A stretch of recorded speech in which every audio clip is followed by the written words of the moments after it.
etc., which always contribute to a more clear synthesis of policy recommendations.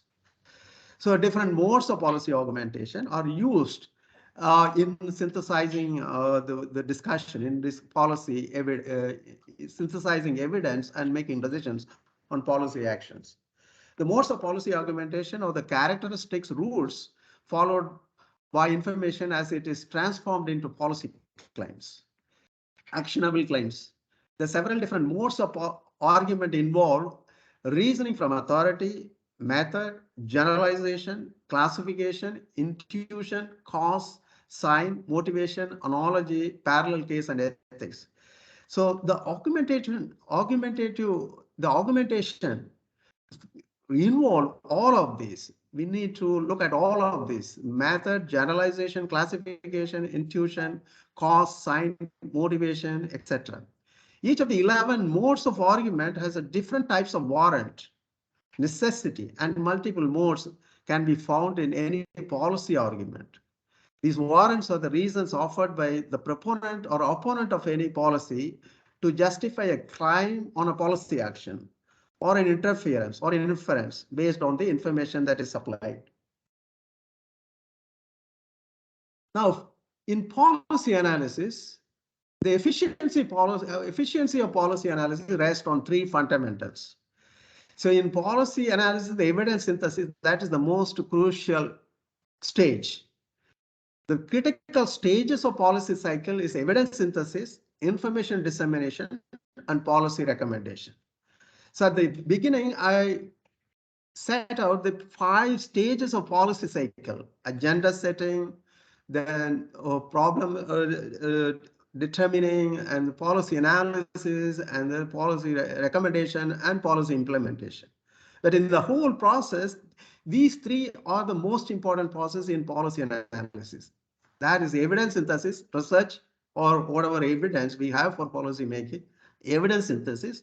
So we have to use different methodological approaches, empirical framework, etc., to analyze and synthesize the evidence.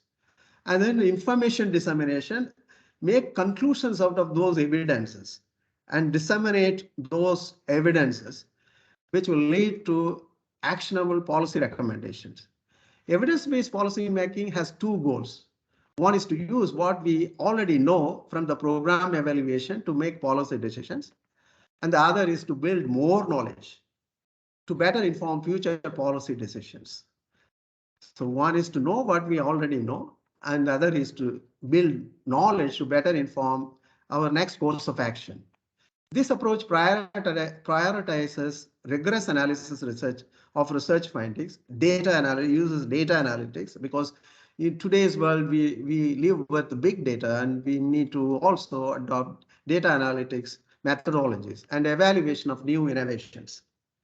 Now, in evidence policy making can take many forms. The first is research findings that inform new policies, improve effectiveness of existing programs, support data collection, analysis for research and management, and develop policies that incentivize the use of evidence and so on. That is the first.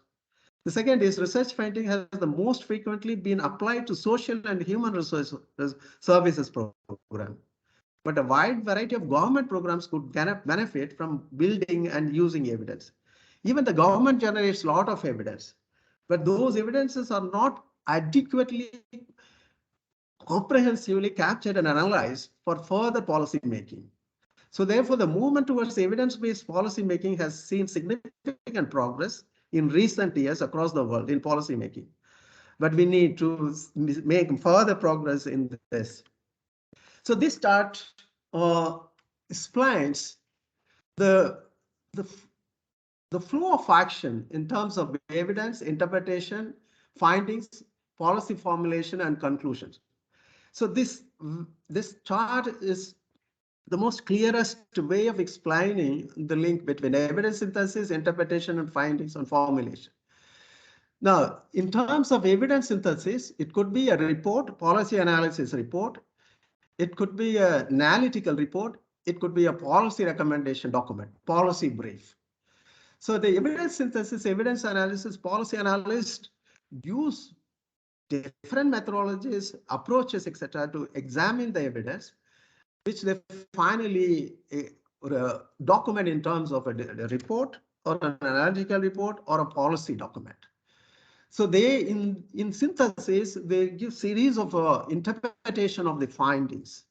From the findings, the stakeholders, the policy stakeholders have to make choices of conclusions from the findings, and which leads to the conclusions or conclusions and decision making. So all these deliverable, some of the deliverables in this process, for example, evidence synthesis can be outsourced, but the finding, conclusion, etc., all that researchers can do. But in terms of making a final choice of the policy decision, that is the policymaker, that exclusively is the domain of policymaker. The researcher or the policy analyst always provides, discloses everything that in terms of analysis, in terms of evidence, but the policymaker has to make the right choice of policy decision. In terms of, if we want to further understand these policy analytical procedures and phases of policy making, the 5 stages of policy making or cycle of policy making. So in agenda setting, what we essentially do is problem structuring. And in the second stage in policy formulation, what we are trying to do is forecasting what would likely to happen if you implement this policy. And the next is policy adoption, which is a policy recommendation which the policy maker has to take or leave. Next is a policy implementation, but we always have to monitor the progress of policy, the impact of policy, the effectiveness of policy. And in most cases, when we implement a new policy, there is always there should be an evaluation component about the impact of success of that policy, impact of that particular policy. Now, again, this is a chart which illustrates the phases of policy making process in terms of agenda setting, policy formulation, policy adoption, policy implementation, and policy assessment. Now, if you are looking at a particular problem illustration, for example, recent times you all heard in the US, the Roe Wade Supreme Court decision, the Supreme Court justices reached a majority decision which said that women have no right to terminate pregnancies through abortion. So that is a decision, but the Roe and Wade proposal, which was the original proposal of Supreme Court justices, which actually allowed the women to have abortion, legal abortion. Now this Supreme Court overturning the original decision, now it is for the government to decide about a policy action on this, a policy alternative, whether the government can adopt a policy alternative with the support of a legislative majority, consensus among agency director or court decision. This is one example of policy adoption. For example, in agenda setting, if it is a legislative law, a state legislator and a co-sponsor prepare a bill of law that goes to the Health and Welfare Committee for study and approval. The bill stays in the committee and not voted on. But what the elected and appointed official have to do, they have to place problems on the public agenda, seek public feedback. So some of the problems are not acted on at all, while others are addressed only after long delays. So it's very important that each of the problem needs to be illustrated and its characteristics need to be examined in each of the policy cycle, stages of the policy cycle.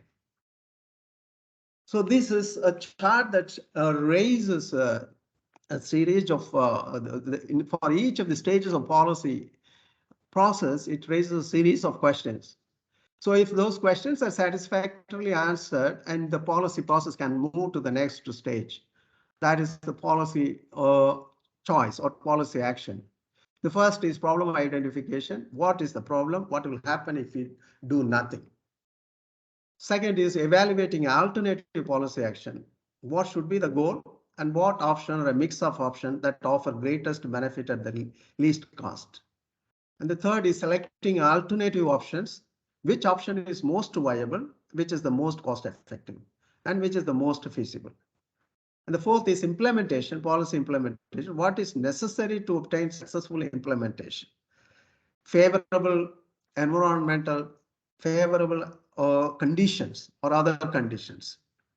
The next is evaluation. Is it working? Is the program cost effective? Or the outcomes equitable? Are the goals and objectives being accomplished?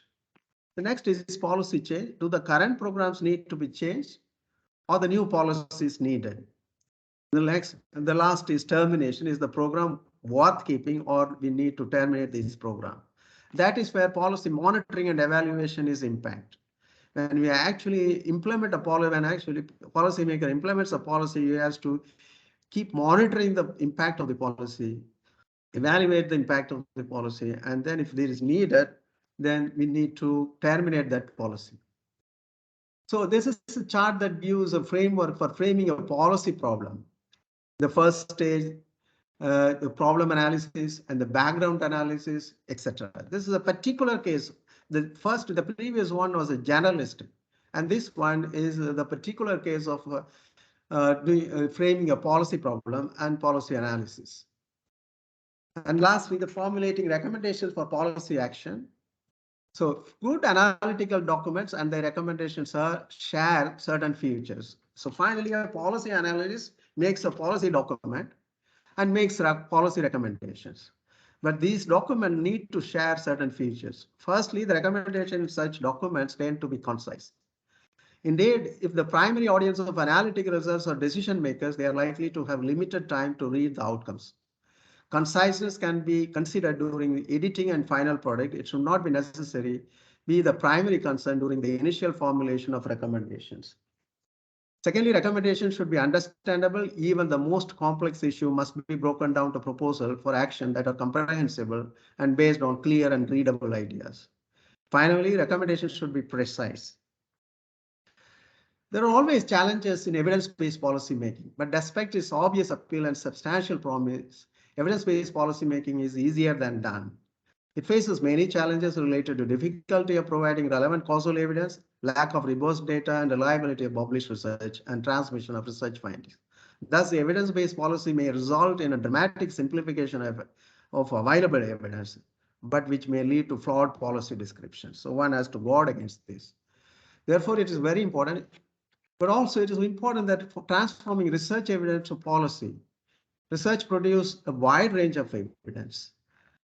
The gap between research findings, scientific discoveries, and policy dissemination is largely due to kind of ineffective communication. So this needs to be addressed because research sometimes often produces strong evidence with accuracy and credibility. So conciseness, focus, persuasion, and understandable, feasible action are necessary, important in transforming research evidence to policy. And lastly, the most effective communication of research evidence to policy making, that is the crucial, which can translate research into policy action. Policymakers, of course, grapple with the ever more complex problems, but strong evidence-based recommendations have the potential to directly influence the decision maker, and that can thus be a critical tool. Thank you very much for your attention. Thank you, Prof. Aroki. If anyone has any questions, you are free to ask them now, please.